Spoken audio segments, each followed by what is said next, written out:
শুরু করছি খবরের আয়নায়। আকাশবাণীর সংবাদ বিভাগের এই সাপ্তাহিক অনুষ্ঠান আপনাদের সামনে উপস্থাপন করবে এমন অনেক কিছু যেগুলি দৈনন্দিন খবরের ভিড়ের মধ্যেও বিশেষ উল্লেখের দাবি রাখে। ব্যতিক্রমী অনেক ঘটনা সময়াভাবে উপযুক্ত মাত্রায় পরিবেশন করা সম্ভব হয় না।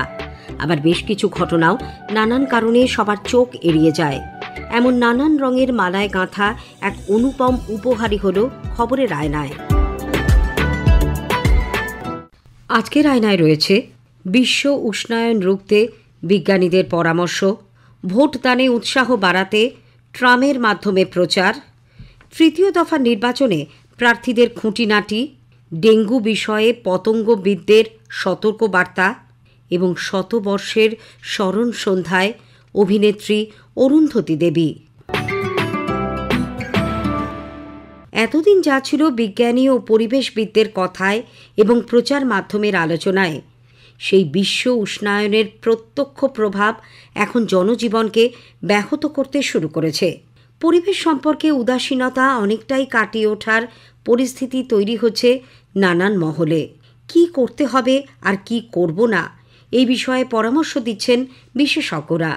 নদী, সমুদ্র, পাহাড়, জঙ্গলকে রক্ষা করেই আমাদের সভ্যতাকে বাঁচিয়ে রাখতে হবে। সমুদ্র বিজ্ঞানী ডক্টর সুগত হাজরা আকাশবাণীকে বললেন, পৃথিবীর অন্য অংশের তুলনায় ভারত মহাসাগরের গড় উষ্ণতা বাড়ছে দ্বিগুণ। শহরে শুধু তাপ বাড়া নয়, তাপপ্রবাহ নয়, তাপের ছোট ছোট দ্বীপ তৈরি হয়েছে বা তৈরি হয়ে চলে, এই যেগুলোকে আমরা হিট আইল্যান্ড বলি, এবং সেগুলো মূলত হয় এই ধরনের অপরিকল্পিত বাড়ি হওয়া, বেশি বেশি কাঁচ ব্যবহার করা। এই গোটা জিনিসগুলোকেই আমাদের পরিকল্পনার মধ্যে রাখতে হবে। প্রতি অঞ্চলে 5 স্কোয়ার কিলোমিটারের মধ্যে অন্তত 30% গাছ থাকতে হবে। 1 বিঘা 2 বিঘার পুকুর থাকা দরকার, যেগুলি তাপমাত্রাকে কমাতে সাহায্য করবে। সরকারি স্তরে ব্যবস্থা নিতে হবে, যেভাবে আমরা আমাদের বন সম্পদ ধ্বংস করেছি, যেভাবে আমরা আমাদের হিমালয় থেকে শুরু করে পাহাড় পর্বত বনভূমি নষ্ট করেছি, সেইগুলির থেকে পরিকল্পনা করে আইন করে সেটার হাত থেকে বেরোতে হবে। বিশ্ব উষ্ণায়নের একটা যে প্রধান কারণ যুদ্ধ হওয়া এবং একটা দেশ আরেকটা দেশের উপর ক্রমাগত বোমা মারবে, মিসাইল ছুড়বে, এইটার হাত থেকে কিন্তু সভ্য সমাজকে এখনো বাঁচাতে পারছি না। এবং সেখানেই মনে হয় সরকারি এবং সামূহিক যে শক্তিগুলি আছে, যে সংগঠনগুলি আছে, তাদের ভূমিকা, এবং বিশেষভাবে ভূমিকা নিতে হবে রাজনৈতিক দলগুলোকে। প্রতিটা রাজনৈতিক দলের এজেন্ডার মধ্যে যাতে তাপমাত্রার বৃদ্ধি এবং বিশ্ব উষ্ণায়নের হাত থেকে বাঁচার একটা পথ নির্দেশ যেন তাদের কর্মসূচির মধ্যে থাকে। এখনই ব্যবস্থা নিতে হবে এবং খুব বড় পরিকল্পনা করে এবং ছোট ছোট উদ্যোগের মাধ্যমে এই তাপপ্রবাহ এবং উষ্ণায়নের যে ভয়ঙ্কর সমস্যা, সেটাকে মোকাবিলা করতে হবে। এদিকে আগামী মাসের 3 তারিখ পর্যন্ত দক্ষিণবঙ্গের সব জেলাতেই তীব্র তাপপ্রবাহের সতর্কতা জারি রয়েছে। তবে এরই মধ্যে কিছুটা স্বস্তির কথা শুনিয়েছেন আলিপুর আবহাওয়া দপ্তরের পূর্বাঞ্চলীয় প্রধান সোমনাথ দত্ত। হিটওয়েভের সতর্কতা আজ এবং কাল হিটওয়েভ কন্ডিশন আমরা Jhargram, West Medinipur, Bankura, West Bardhaman, east Bardhaman, Birbhum, Murshidabad, এগুলোকে সব আমরা 3 তারিখ পর্যন্ত সবগুলি জেলাতেই হিটওয়েভের সতর্কতা দিয়েছি। মানে হিটওয়েভের কন্ডিশন হওয়ার সম্ভাবনা যথেষ্ট বেশি এবং বৃষ্টিপাতেরও বিশেষ সম্ভাবনা নেই। বৃষ্টিপাতের সম্ভাবনা মোটামুটি 5 তারিখ থেকে আমরা বৃষ্টিপাতের সম্ভাবনাটা আশা করতে পারি কয়েকটি জেলাতে। কয়েকটি জেলা মানে যেমন দেখুন east Medinipur, north 24 Pargana, south 24 Pargana এবং নদিয়া, মুর্শিদাবাদ এবং বীরভূম, এই কয়েকটি জেলাতে আমরা 5 তারিখে এই থান্ডারস্টর্ম অ্যাক্টিভিটি। তার আগে কিন্তু দক্ষিণবঙ্গের কোনো জেলাতেই বৃষ্টিপাতের সম্ভাবনা নেই। অন্যদিকে তীব্র গরমে শহর কলকাতায় পরিশ্রুত জল সরবরাহ ব্যবস্থা সচল রাখতে কোনোভাবে জলের অপচয় না করার জন্য শহরবাসীকে আবেদন জানিয়েছেন রাজ্যের পুর ও নগর উন্নয়ন মন্ত্রী, কলকাতা পুরসভার মেয়র ফিরহাদ হাকিম।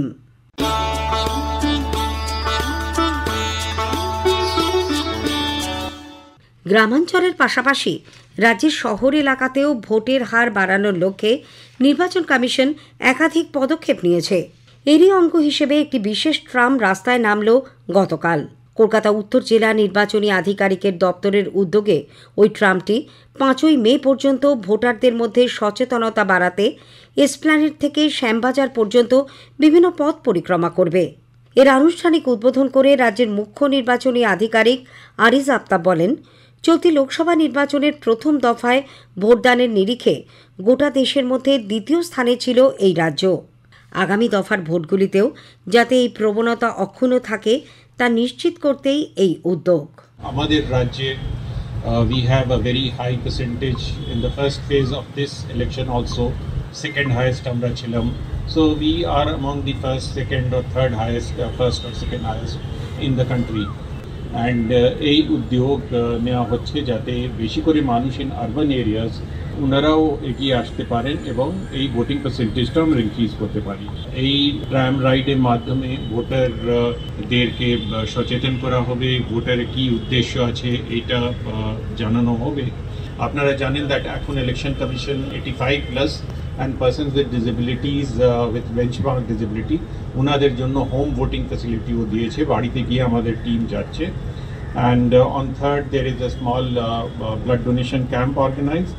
4 তারিখে সেলফি আছে, সেলফি দিয়ে নিজের গল্পকে শেয়ার করা এবং ট্রামের যে ভ্রমণ করেছেন ওইটাকে শেয়ার করা হবে। and on 5th we have the focus on the younger generation, especially the 18-19 যারা দেশের আগামী ভবিষ্যতের মর্যাদা দিতে এই প্রোগ্রামটা আয়োজন করা হয়েছে। তো এসপ্ল্যানেড থেকে শ্যামবাজার এই ট্রামটা চলবে। নানা ভাষা, নানা মতের দেশে সাধারণ নির্বাচনে অংশ নিচ্ছে অসংখ্য দল।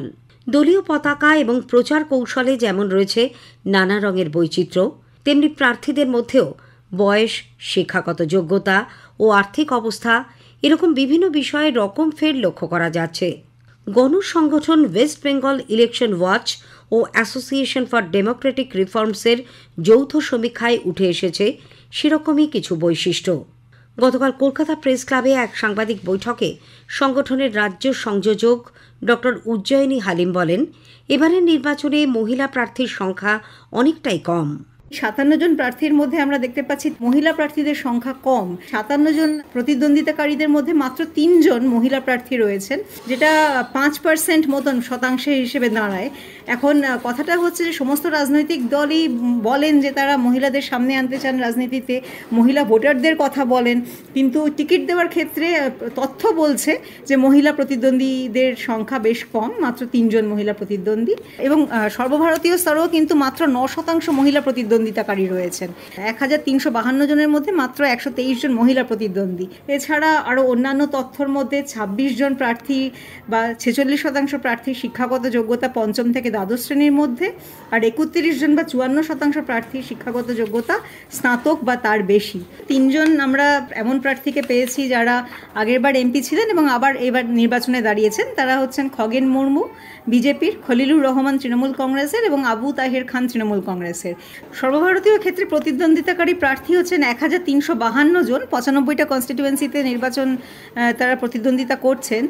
জনহিতে মানুষকে সচেতন করার জন্য তথ্যগুলো নিয়ে আসা। আমরা চাই প্রত্যেকটি মানুষ ভোট দিন এবং সচেতনভাবে ভোটদান করেন।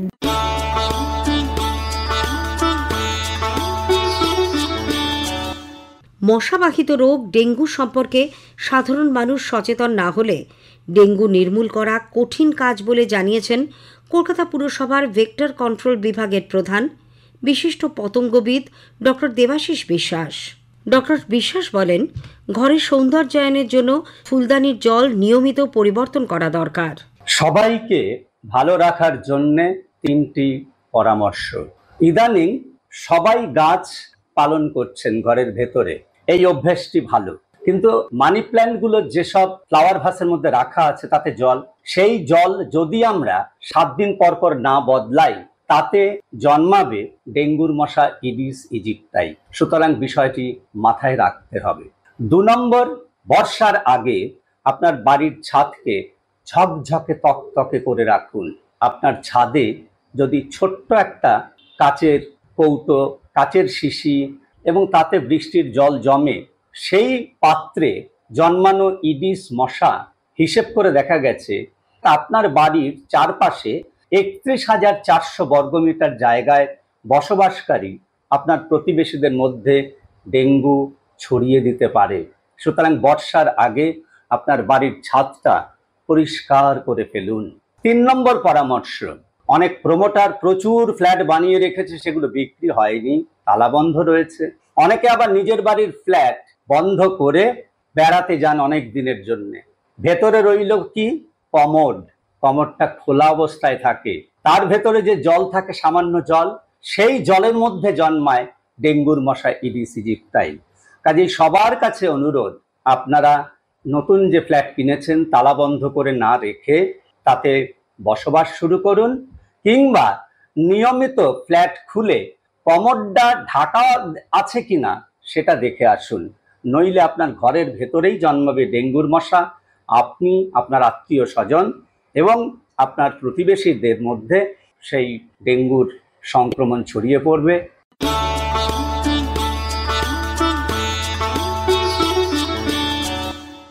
শতবর্ষ পূর্ণ করলেন অভিনেত্রী অরুন্ধতী দেবী। অভিনয় ছাড়াও তার দক্ষ পরিচালনায় বাংলা চলচ্চিত্র পেয়েছে ছুটি, প্রদীপিসির বর্মী বাক্স, মেঘ ও রৌদ্র এই ছবিগুলি। গত রবিবার নন্দন 3-এ আত্মজন ও বিশিষ্ট মানুষদের স্মৃতিকথনের মাধ্যমে তাঁকে স্মরণ করা হয়। প্রবীণ সমালোচক শ্রমিক বন্দ্যোপাধ্যায় অরুন্ধতী দেবীকে শ্রদ্ধা জানিয়ে বলেন, তার মেধাকে তৎকালীন চিত্র নির্মাতারা পরিপূর্ণভাবে ব্যবহার করতে ব্যর্থ হয়েছেন। বিশেষ করে যেটা উল্লেখযোগ্য এবং একদিক থেকে খুব বেদনার, কষ্টের, যাতনারও, যে স্বীকৃতি, যে সম্মান, যে শ্রদ্ধা অরুন্ধতী দেবীর প্রাপ্য ছিল, সেটা থেকে তিনি বঞ্চিত হয়েছেন। এবং তার অসামান্য অভিনয় ক্ষমতা এবং চলচ্চিত্র পরিচালনাতেও তার দক্ষতা, সেটার কোন রকম স্বীকৃতি সত্যি কিন্তু আমরা সেভাবে দিতে পারিনি। সেইটা ভাবতে গিয়ে বিশেষ করে এই উপলক্ষে 2টো ছবি ওরা দেখাবার ব্যবস্থা করেছিলেন। একটা 1962 সালের ভগিনী নিবেদিতা এবং আরেকটা ওর পরিচালনায় নির্মিত ছবি ছুটি। এই দুটো আমরা নতুন করে দেখতে গিয়ে আমার অন্তত যেটা খুব তীব্রভাবে মনে হয় যে ওই 50-এর দশকে বাংলা চলচ্চিত্রের যে পুরনো প্রথা মতো একটা পরম্পরা ছিল, সেই পরম্পরার বাইরে থেকে শিক্ষিতা, বুদ্ধিমতী, চিন্তাশীলা অভিনেত্রীরা প্রথম কিন্তু আমাদের চলচ্চিত্র ক্ষেত্রে প্রবেশ করছিলেন। 40-এর দশকে তার একমাত্র উদাহরণ চন্দ্রাবতী দেবী, কিন্তু তারপরে এই সময়টাতে অরুন্ধতী দেবী, অনুভা গুপ্তা, মঞ্জু দে, করুণা বন্দ্যোপাধ্যায়, এরা সবাই কিন্তু এই 50-এর দশকে চলচ্চিত্র জগতে আসেন। আর আমার কোথাও মনে হয় যে এরা যতটা দিতে পারতেন ততটা নেবার উদারতা, ক্ষমতা, বোধহয় তখনকার বাংলার চিত্র নির্মাতাদের ছিল না। এবং কোথাও হয়তো তারা যে রীতিটার মধ্যে অভ্যস্ত হয়ে গেছিলেন এবং সেইভাবেই তারা কিন্তু অভিনেত্রীদের লালন পোষণ করেন। এবং সেই কারণে এই প্রজন্মের, এই প্রথম শিক্ষিত, চিন্তাশীল প্রজন্মের যে অভিনেত্রীরা আমাদের চলচ্চিত্র জগতে এলেন, তারা তাদের সবটুকু দিতে পারলেন না। সেইটাই আমাদের খুব বেদনার কারণ হয়ে ওঠে। আর সঙ্গে সঙ্গে আমরা আশা করব যে এই একটা বছর ধরে যদি অরুন্ধতী দেবীর অভিনীত পুরনো ছবিগুলো, তার পরিচালিত ছবিগুলো, অনেকগুলো খুঁজেই পাওয়া যাচ্ছে না, প্রদীপিসির বর্মী বাক্সের মতো অসাধারণ কৌতুকপূর্ণ ছোটদের ছবি বাংলা ছবির ইতিহাসে যে দুর্লভ, তার কোনো হদিশই পাওয়া যাচ্ছে না। এর চেয়ে বড় লজ্জার আর কিছু হতে পারে না। আজকের আয়নায় শেষ করার আগে একটা অনুরোধ, আপনাদের কেমন লাগলো এই অনুষ্ঠান ইমেইলে জানান অথবা আকাশবাণী সংবাদের সোশ্যাল মিডিয়া পেজে। সেরা চিঠির উল্লেখ থাকবে প্রেরকের নাম সহ। আজ এই পর্যন্তই। আবার আগামী সপ্তাহে ঠিক এই সময় আকাশবাণীর সংবাদ বিভাগ প্রযোজিত খবরের আয়নায় নিয়ে আসব আপনাদের সামনে। ভাষ্য পাঠে ধৃতি সেন শর্মা, সংকলন ও প্রস্তুতি অভিজিৎ চক্রবর্তী।